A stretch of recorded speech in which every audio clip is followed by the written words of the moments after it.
pivot here now to politics, and an unusual primary voting season is now underway here in Ohio. After months of questions about whether we'd have one or two primaries and who would be on the ballot, we finally have some answers, sort of.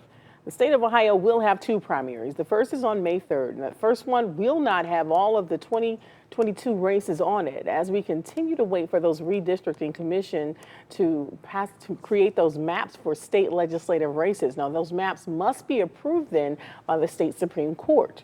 Okay, let's give you a live look here now at the Cuyahoga County Board of Elections, where early in-person voting for that May 3rd primary started today.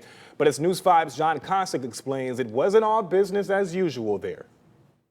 The Cuyahoga County Board of Elections was a lonely place on this first morning of in-person early voting, with just a handful of voters coming out. Election officials saying the back and forth over the redistricting process and talk of primary delays or multiple primaries may have confused some. Not Constance, though. I mean, what can I do?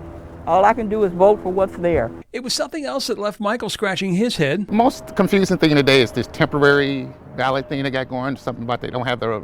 I would have preferred to have put my official ballot in to scan it. Yes, there are no ballot scanners set up. You see, because of the delays and the court challenges, the official ballots didn't go to the printer until Monday, the day before they were needed. As a result, those voting early in person are voting on a PDF, or basically a printed copy of a ballot that they then hand over to election workers. They will mark that ballot, they will put it in a secure identification envelope, and then what will happen is when we do have the live ballots, a bipartisan team of employees will transfer those vote selections from the PDF to a live ballot. Also, if you requested a vote-by-mail ballot, they likely won't go out in the mail until Thursday or Friday. The races voters will see on those ballots are all the statewide races like governor and U.S. Senate, the county races, and those for Congress, just not the state legislative races. Those maps are still being fought in the courts. As a result, the state legislature will now have to pick a date for a second primary for them. So what I'm suggesting to them is that they consider the 2nd of August.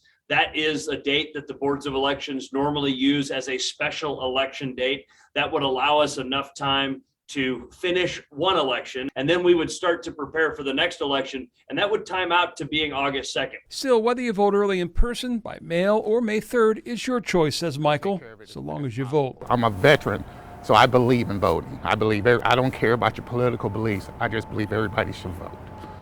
If you want to show you're a great American, go vote. In Cleveland, John Kosick, News 5. If you requested a vote-by-mail ballot, you likely won't see it for a couple of days. If you're going into your Board of Elections to vote, you can do so from 8 a.m. until 5 p.m. through April 22nd. There will be expanded and weekend hours in the week leading up to the primary.